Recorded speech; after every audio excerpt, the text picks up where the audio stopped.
Dopamine டோபமைன்ங்கிற வார்த்தை கேள்விப்பட்டிருக்கீங்களா? யாரோ ஒருத்தர் எக்ஸ்பிளைன் பண்ணுறீங்களா?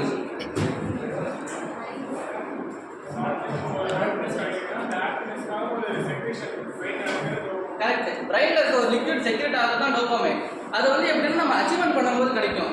இப்போ வந்து நீங்கள் வந்து ஒரு 30 நாள் ஒரு கோர்ஸ் கற்றுக்கிறீங்க, ஃபைனலாக அதை முடிச்சுறீங்க, சர்டிஃபிகேட் வாங்குறீங்கன்னா அந்த மாதிரி இடத்துல உங்களுக்கு அந்த அச்சீவ்மெண்ட் கிடைக்கும். இப்போ அந்த டோபமைன் ரிலீஸ் ஆகும்.